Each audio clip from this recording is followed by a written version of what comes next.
कष्ट से पढ़ो, कोई सुविधा नहीं मिलेगा। कल से सारा स्विच बंद कर दे। गर्मी में पढ़ना है, जिसको पढ़ना है पढ़ो, आराम से भागो, इस वाले में भागो। चलो लोग आज देखते हैं। अच्छा चलो, हम लोग धातु की प्राप्ति, हम लोग को धातु मिलता कहाँ से? पृथ्वी के अंदर से निकलता है, खुदाई होता है।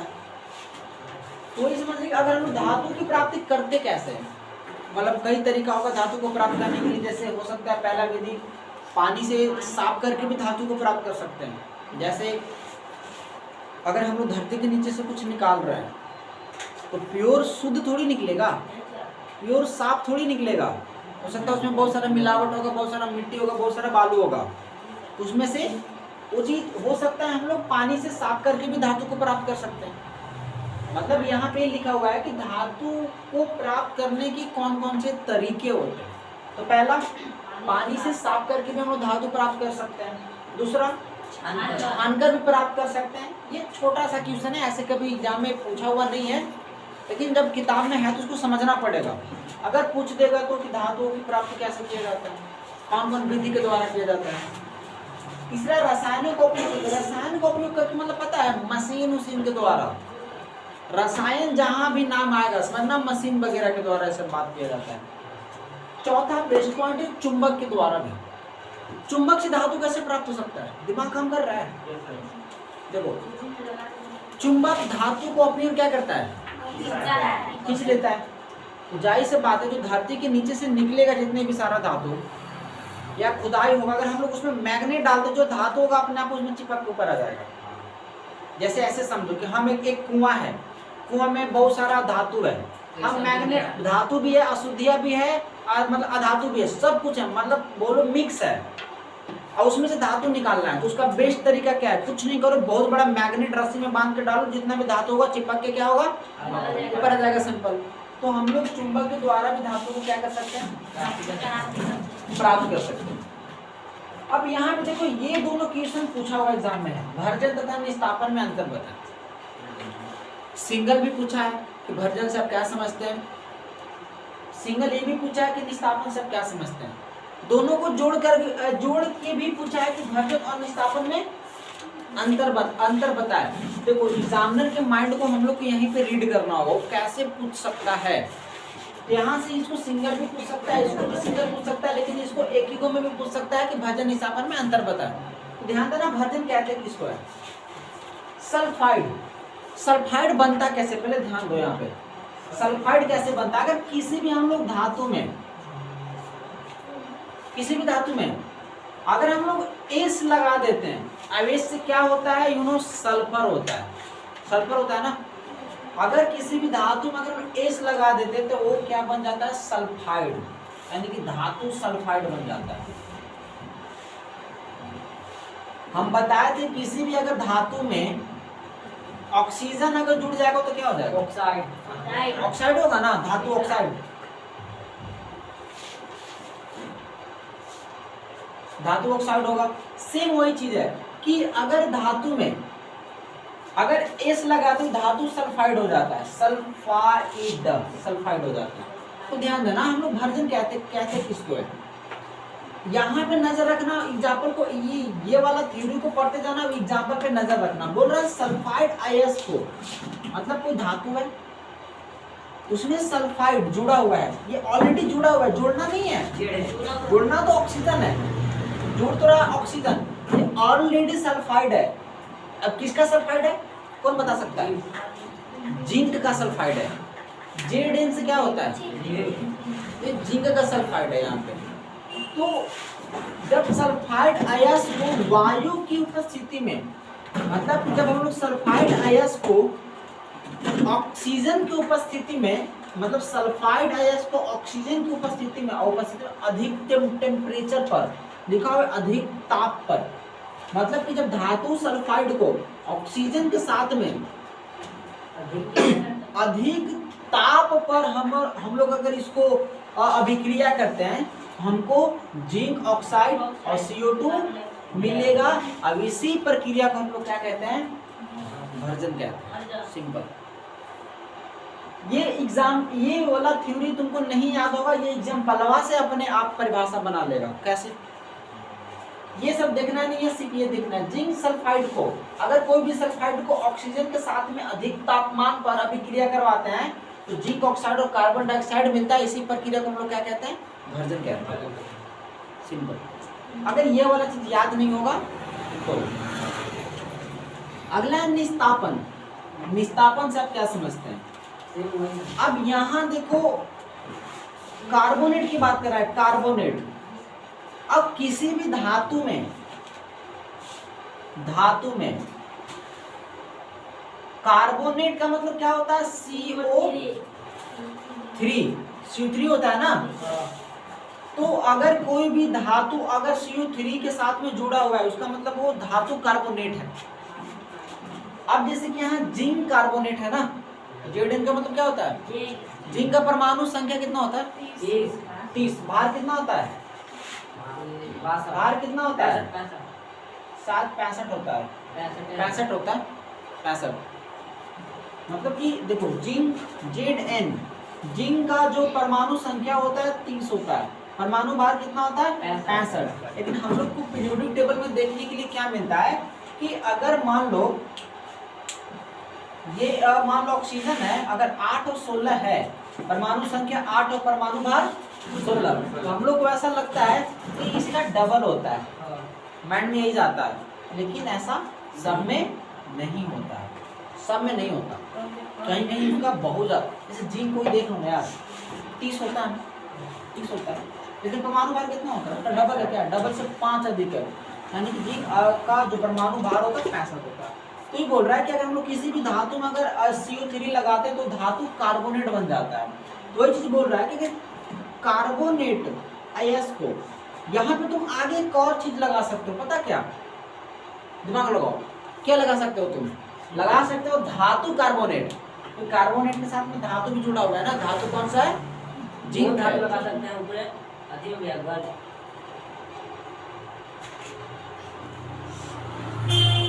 अगर हम लोग धातु कार्बोनेट आयस को वायु के सीमित मात्रा में, अब क्या बोल रहा है कि अगर हम लोग धातु कार्बोनेट को ऑक्सीजन के साथ में अभिक्रिया तो हुआ, मतलब सीमित मात्रा में बात कर रहा है। सीमित मात्रा का मतलब होता है ना के बराबर। तुमको कोई बोलेगा कि तुम सीमित मात्रा में पढ़ाई करते हो, इसका मतलब क्या हुआ? तुम ना के बराबर पढ़ाई करते हो। तो वही बोल रहा है कि कार्बोनेट आयस को वायु के सीमित मात्रा में या कि वायु की अनुपस्थिति में अधिक ताप पर गर्म करने पर यह ऑक्साइड में परिवर्तित हो जाता है। जैसे देखो जिंक कार्बोनेट को वायु की उपस्थिति में अगर हम लोग गर्म किए तो जिंक ऑक्साइड बन गया ना, वही बोल रहा है लास्ट में यहाँ पे यह ऑक्साइड में परिवर्तित हो जाता है। और साथ में क्या मिलता है? कार्बन डाइऑक्साइड मिलता है। ये था निस्तापन। और लास्ट में लगा देना इसी घटना को हम लोग क्या बोलते हैं? निस्तापन कहते हैं। इसी प्रक्रिया को हम लोग क्या कहते हैं? निस्तापन कहते हैं। सिंपल। ये था भर्जन और निस्तापन में अंतर। ये दोनों एक करके भी हो सकता है। अब आ गया था हम लोग अधिक क्रियाशील धातु का निष्कर्षण कैसे किया जाता है। यानी कि वैसे धातु जो ऑक्सीजन या फिर किसी भी चीज से बहुत जल्दी अभिक्रिया कर लेते हैं तो उसको निष्कर्षण कैसे किया जा सकता है, तो उसका ये विधि बहुत अच्छा है। जैसे विद्युत उपकरण के द्वारा, मतलब उसमें करंट देकर। तो पहला पॉइंट है कि अगर हम लोग अधिक क्रियाशील धातु का निष्कर्षण यानी कि प्राप्त करना चाहेंगे तो कैसे हो सकता है? तो यह धातु अत्यधिक क्रियाशील होने के कारण अपचयन नहीं किया जा सकता। एक वर्ड यहाँ पे आया अपचयन। अपचयन का मतलब क्या होता है? अपचयन और उपचयन दोनों पता है ना। अपचयन क्या होता है? ऑक्सीजन का ह्रास होना। किसी भी धातु से या किसी भी मतलब वस्तु से उसमें से ऑक्सीजन का हट जाना क्या कहलाता है? अपचयन।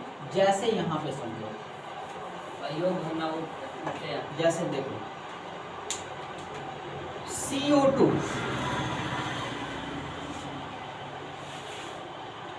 Carbon plus oxygen, right? Carbon और ऑक्सीजन मिलकर क्या बना?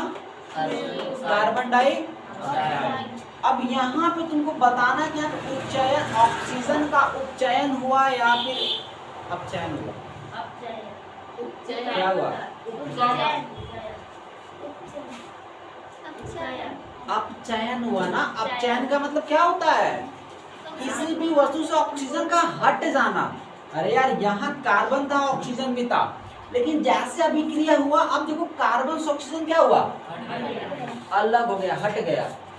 तो यहाँ पे अपचयन हुआ। और उपचयन का मतलब क्या होता है? इसका उल्टा, ऑक्सीजन का जुड़ जाना। ऑक्सीजन का जुड़ जाना।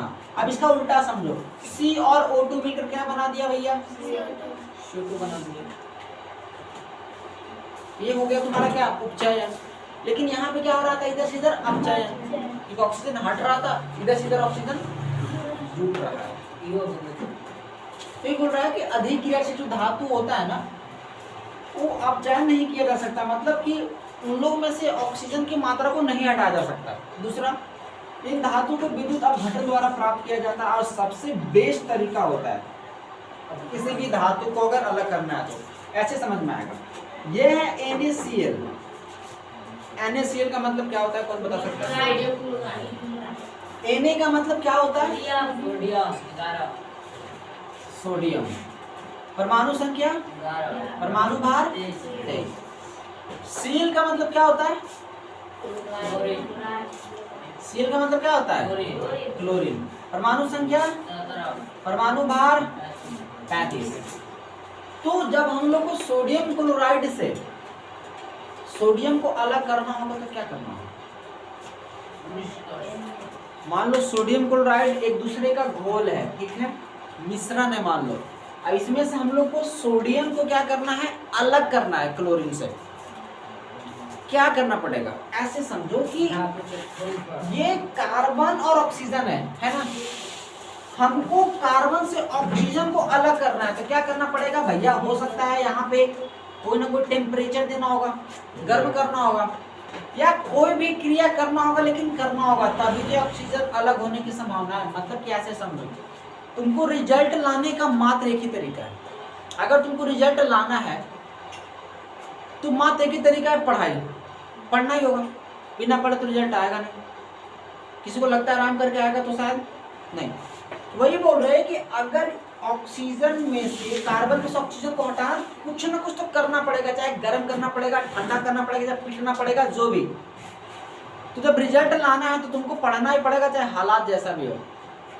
बरसात है कि गर्मी की ठंडा है, कोई फर्क नहीं पड़ना चाहिए रियल स्टूडेंट पे। उसके माइंड में हमेशा एक ही चीज चलते रहना चाहिए, रिजल्ट तो होगा। तो कोई ना कोई तरीका करना ही पड़ेगा, चाहे गर्मी हो पढ़ना ही पड़ेगा, ठंडा हो पढ़ना ही पड़ेगा, तो रिजल्ट आएगा। सिर्फ वही कंडीशन है कि अगर सोडियम क्लोराइड को में से सोडियम को अलग करना है तो सबसे बेस्ट तरीका क्या है? विद्युत अपघटन। ये चीज समझना है, सबसे बेस्ट तरीका है विद्युत अपघटन, मतलब कि करंट देकर। ऐसे समझो, यह एक बीकर है, ठीक है, बीकर है। बीकर का मतलब मान लो कुछ है बर्तन वगैरह है, इसमें पानी है, बैटरी, ये पानी भी नहीं है, पता क्या है? ये पानी भी नहीं है, ये है सोडियम क्लोराइड का घोल, NaCl का घोल। मतलब कि आखिर इसमें कुछ करेंगे तभी तो इसमें सोडियम अलग होगा ना। तो ये है सोडियम क्लोराइड का घोल। अगर इसमें हम लोग करंट दिए, विद्युत अपघटन का मतलब होता है करंट, विद्युत दिए, तो जैसे विद्युत अगर इसमें दिए तो पहली बात कि जितने भी घोल होगा सब इसमें नाचना शुरू कर देगा। ऐसे समझो, तुम पानी में अगर करंट को डालते हो तो पानी कुछ ना कुछ तो हरकत करेगा। ऐसे समझो, अगर तुम पानी में ढेला को मारते हो, हमें कुछ ईटा फेंकते हो, तो पानी कुछ ना कुछ हरकत करेगा। हरकत क्या करेगा? हो सकता है पानी हिलेगा, इस टाइप से, जिसको हम ज्वार भाटा कहते हैं ना, उस टाइप से होगा ना मोमेंटम। तो ये बोल रहा है कि अगर NaCl का घोल है, इसमें देना है करंट, करंट देंगे तो जाहिर सी बात है ये इसमें से उछलना शुरू होगा। और उसके बाद क्या होगा कि दो एरिया होता है, ये वाला प्लस वाला होता है एनोड और माइनस वाला होता है कैथोड। तो जब इसमें धातु इसमें जब करंट जाएगा और जब ये दूसरे में एक दूसरे का मिक्स होगा, इसमें कुछ ना कुछ हलचल होगा, तो लास्ट में पता चलेगा कि जो क्लोरीन था वो एनोड पर चला जाएगा और जो सोडियम था वो कैथोड पर आ जाएगा। अब सोडियम को आसानी से निकाल सकते हैं। हम लोग अहरा में मछली पकड़ते हैं जाल लेकर, बीच पानी में बहुत सारा मछली होता है, उसको निकालने के लिए हम लोग के पास एक ही तरीका है, जाल। जाल से हम लोग आसानी से क्या कर सकते हैं, मछली को बाहर ले आते हैं।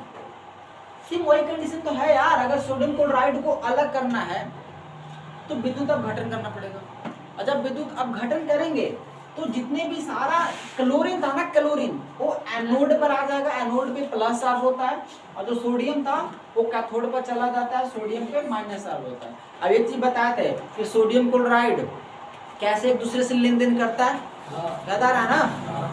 एक इलेक्ट्रॉन किसको देता है, कौन किसको देता है, नहीं बताना, एक इलेक्ट्रॉन कौन किसको देता है, Na देता है Cl को एक इलेक्ट्रॉन, और जो देता है वो हमेशा क्या चीज में होता है, माइनस में, और जो लेता है वो हमेशा किस फॉर्मेट में होता है, पॉजिटिव। अब यहाँ ऐसा नहीं है कि मतलब यहाँ पे किसी को दिया है ये, और जब हम लोग पढ़ते हैं बंधन तो चलो यहाँ पे देता है, इसलिए क्लोरीन पे कौन सा चार्ज होता है, माइनस चार्ज होता है, और सोडियम पे कौन सा चार्ज होता है, प्लस चार्ज होता है। तो इस तरीका से हम लोग सोडियम क्लोराइड को अलग कर सकते हैं, और सिर्फ सोडियम क्लोराइड को नहीं, अगर ऐसे कुछ भी तुमको बोलेगा कि हाँ उस चीज़ को अलग करो, तो भाई ये तरीका विद्युत अपघटन सबसे बेस्ट तरीका होता है।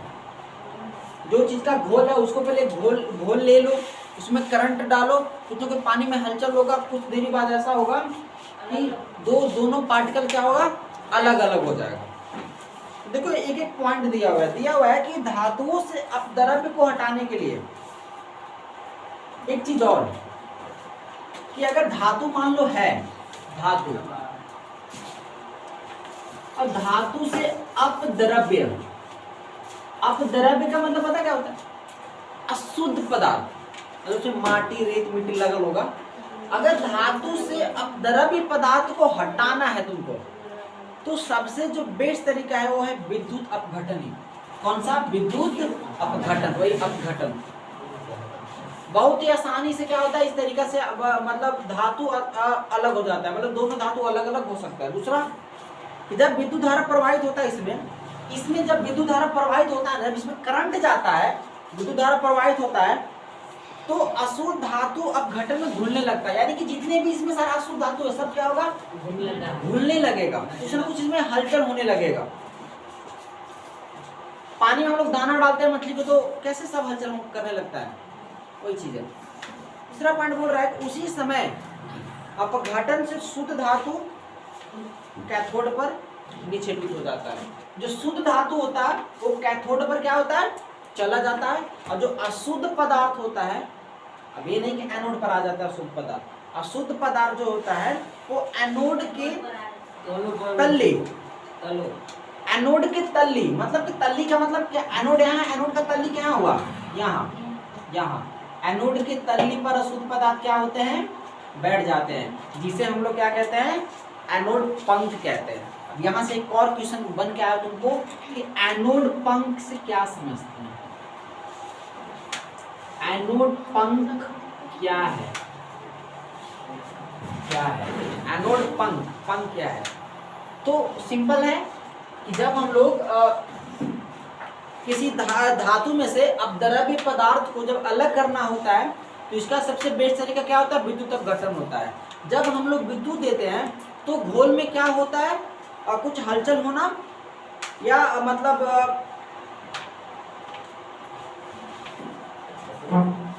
कुछ उसमें मतलब जितने भी सारी घोल होता है वो सारा क्या होता है, आपस में घुलने लगता है, जिसके कारण जो शुद्ध पदार्थ होता है वो कैथोड पर आ जाता है, और जो अशुद्ध पदार्थ होता है वो एनोड के तल्ली पर आके बैठ जाता है, जिसे हम लोग क्या कहते हैं, एनोड पंख भी कहते हैं।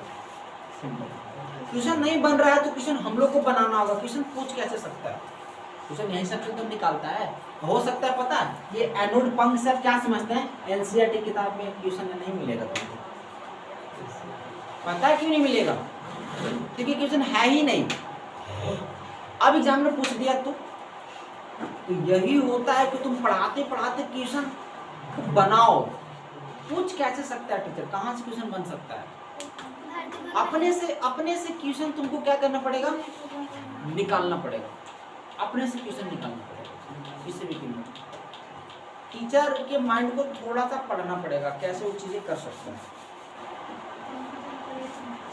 और एनोड पे कौन सा चार्ज होता है, प्लस, और कैथोड पे माइनस का चार्ज होता है। यहाँ तक कोई दिक्कत, यहाँ तो कोई दिक्कत है तो बताओ।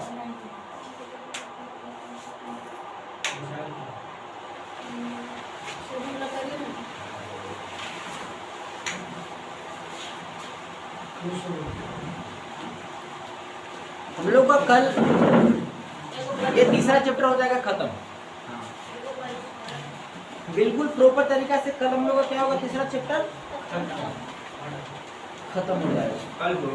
हाँ कल ये तीसरा चैप्टर हम लोग का खत्म हो जाएगा।